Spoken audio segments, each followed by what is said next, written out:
Hey everyone, this is Perry with the EV Lab, and today I wanted to talk about the differences between reactionary times in softball and Major League Baseball. There's been a lot of comparisons showing how quick the sport is. Well, I wanted to put that into perspective. ESPN did this amazing graphic showing two different pitches from Nigel Canady and what the two speeds at 74 with this rise ball and 53 with this changeup. Huge speed differentials. But I'm going to try to put some numbers to that so we have a better understanding exactly what that means. So let's stop this right at release and we'll try to add a little bit of context so we can start measuring some things. So the circle itself is 16 feet in diameter. So 8 feet in front of the pitching rubber, which is right in the middle, she's striding right to the edge, maybe even a tiny bit beyond of that circle. So that's 8 feet. And I'm estimating that her release point is roughly about 2 feet behind that. And that would make it so that we have 37 feet of pitch flight from the time it leaves her hand until the time it crosses home plate. And then we'll use this clock in the upper right hand corner to kind of show you where the ball's at in space. All right, so at release, when you see both of these pitches come out, I'm going to use this as about a third of the way to home plate. And the reason that you split this into threes is because in all of my research, what I found early on in this process of discovering effective velocity was that in the first third of the pitch flight, the hitter sees direction. Like this direction is going pretty much straight. If this pitch were low in the dirt, pretty much right out of the hand, you're going to start to see that, right? Definitely in the first third of the flight. And if this pitch were really high and she was releasing it and it was going to go up, neck high or even higher, you would start to see that out of the hand a little bit earlier as well. So that's the point of the first third of the flight, is what you see basically is direction. Then the second third of the flight is when things start to get really defined. So the first thing that we know that hitters see is the spin. They start to recognize spin just about that at the beginning of the first third of the flight, or the second third of the flight. The next thing that they see is shape. And what that means is when the curve starts curving, or the changeup starts going down, or the rise ball starts to go up, then you start to see the shape of the pitch. And then the last thing that is seen is the speed of the pitch. So when you see these two pitches together, it's crazy because at the moment that the last third of the flight, at the moment the ball gets to that point, the hitter has to start their swing. If they haven't started their swing by that time, there's no way they're going to be on time. You can tell that the lefty hitter up top is very late, and the hitter at the bottom has recognized this and started the swing as though it's the rise ball, but is not going to be anywhere near on time, super early. And that's just the nature of that, because these two pitches are lying to the hitter, and they're actually very, very deceptive. And the reason is because in the first third of the flight, and let's actually look at a different setup for that. Here's a rise ball that gets to the top, and here's the changeup that looks like it's going in that same direction and then starts to fall off at 53 or 54 miles an hour.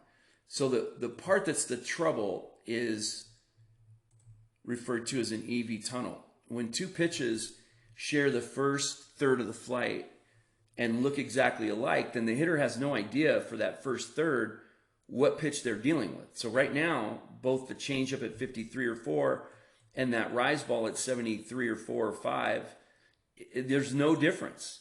It's only now in that second third of the flight, when the ball starts to make its move, that you're going to be able to tell the difference. And it's a very tiny amount of time. So that window of recognition is super small against someone like Nigel. And it's not a fun at bat. So you can see the lefty hitter's very late, and the righty hitter is super early. And that's just the norm as to how things have gone with this. But I wanted to try to put this in perspective. So let's take a look at some real live things that took place during this World Series. And let's see, this is not Nyjah, but Carlin Pickens, who just broke the record for the fastest pitch. And this is a 76 mile an hour drop ball, I think, that is down and in, middle in probably. So it has the reactionary time of about 78 miles an hour because it's middle in the strike zone. And we'll see a side view of that in a second. And that side view shows you pretty much where the contact is at. And it's pretty far out in front. So in other words, the reason that speed increases when the ball gets closer to the hitter is because they have to hit it further out front. Like if this pitch was up in the zone, she would, in order to get extended, she'd have to hit it way up there. That's quite a bit of space between where the ball's at right now and where it would be if she had to hit that up and in. But where this pitch is, she's almost perfectly on time for that. And just smashes this. So when you see that from the side, this is a really great angle. I love this because it takes so many things into consideration. But I want you to see the release point, and then I want you to look at that clock in the upper right-hand corner. And just to put that in perspective, 0.387 is 100 miles an hour in baseball. 0.300 is where she's making contact at this. So that's about a 22% increase in how hard the pitch is thrown. And this 76 is not her fastest pitch, and yet it's got reactionary times that are crazy high. And I don't even want to say it out loud because I'm going to take some serious abuse, but it's in that 120 plus reactionary time. And that's why this is so unique and special, having players that throw this hard, is because it is from that 37-foot mark, there's just no time to see it and do anything other than just see it and react to it. That's why Ella Parker is one of the most premier hitters on the planet. She crushes that ball and with absolutely no time to recognize it. And then you have the opposite end of that. You have that changeup. And this was one of the highlights towards the end of the elimination game. Dayton hitting this ball out. And this pitch was a little faster than she normally throws it, and she elevated a little bit. And it wasn't the first changeup that she had seen. This pitch is, I think, 57 up there. And if you look at the clock again, you'll see that the reactionary time is about 0.467 roughly. And that's equivalent to about 83 miles an hour in baseball. So that would be a, kind of a sweeper speed or a hard curveball. Zach Gallen hard curveball is around that speed range. But that puts it in perspective. So even though it says 54, 57 here, in baseball ease, it's more like a slider. Now some of these get down to the speeds of around 46, and I didn't do the math for that to see exactly what the correlation is, but this changeup is of her faster version, and it's elevated, so it's more like about 58 or 9 from a reactionary standpoint, from an EV standpoint. But the reactionary standpoint is just time. How long from the moment the ball leaves the hand until contact is made, how long is that ball in the air? And the answer here is roughly 0.467.